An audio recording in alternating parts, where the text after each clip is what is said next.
My name is Adam Morgan Ibbotson, and I happened upon this using LiDAR, and I need to talk to you about it.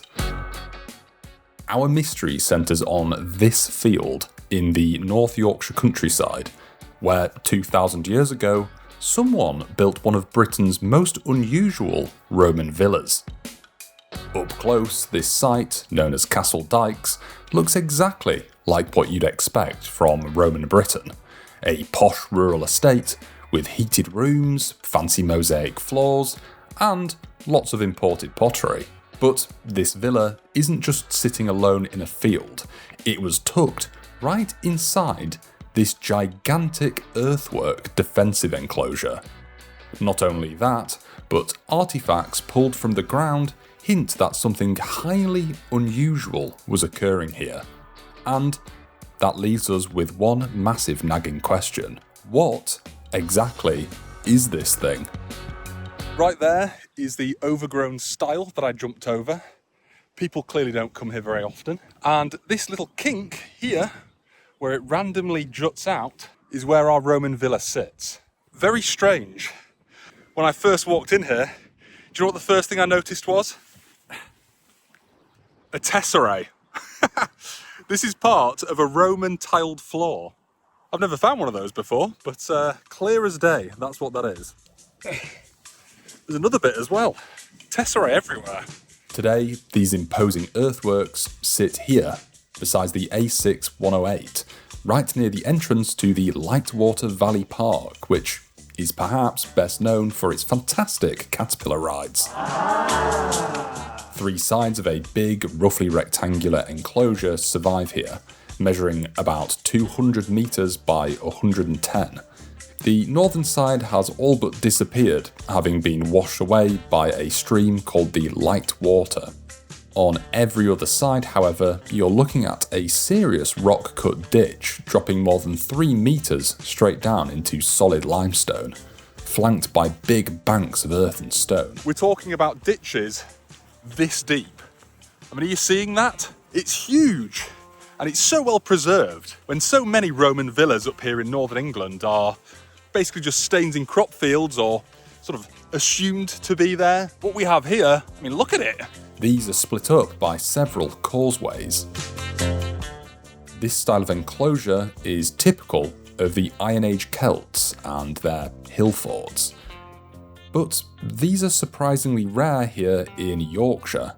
In fact, I can't really think of any others like it, except maybe this one at Rumour Farm, only 7 kilometres to the west. Which, funnily enough, sits right next to a Roman camp. Remember that. This is definitely not the normal locale for a Roman villa.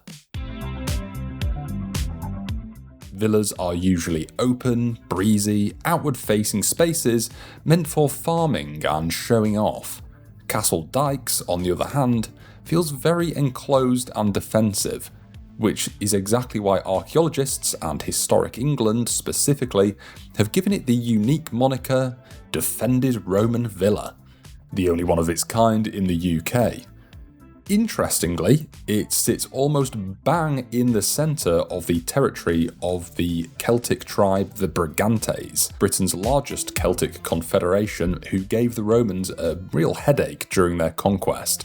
The same people who built the nearby Stannick, Britain's largest hill fort, and the colossal Scots Dyke system nearby.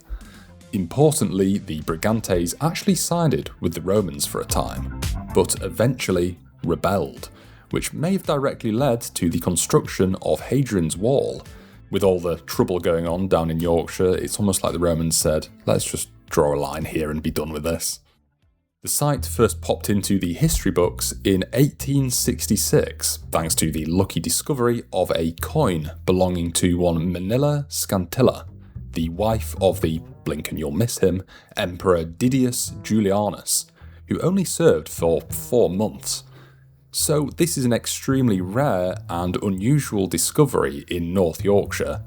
I mean, what was this unusual coin doing here, in this bizarre enclosure, right on the edge of the Roman Empire? Well, this discovery inspired an antiquarian named W. Lucas, who spent the next decade digging in and around the field. What he uncovered was unexpectedly fancy. Inside the enclosure were grand buildings, including a large structure in the southwest corner with a heated room, fine tessellated pavements, and walls in coloured stucco and painted plaster.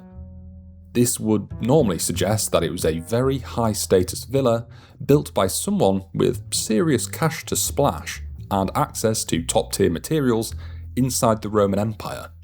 But obviously, all of that aside, the weirdest feature at Castle Dikes is not the Roman villa itself, of which there are surprisingly many in the area. Rather, it's the enormous surrounding ditch that needs some explaining. Lucas, like me initially, assumed that it was a Roman fort, but this view was overturned in 1963, when the Royal Commission on Historical Monuments identified it as late prehistoric or Iron Age, just by its shape alone. Not Roman looking like, this one, Rumour Farm, which, let's be honest, is very similar. But for most people, this identification alone suggests that the earthwork predates the villa belonging to the Celtic Iron Age. But alongside all this domestic luxury, the excavation took a pretty dramatic turn with the discovery of what may have been the end of the villa's life. Excavators started finding human remains scattered across the site.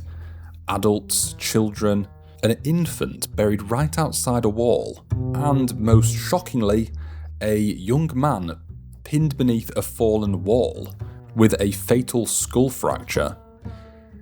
Naturally, the Victorian diggers absolutely loved the drama of this. They immediately spun a wild narrative of a villa destroyed by a fire by the invading Brigantes, its inhabitants slaughtered in a brutal frontier raid, and the ruins later patched up by survivors.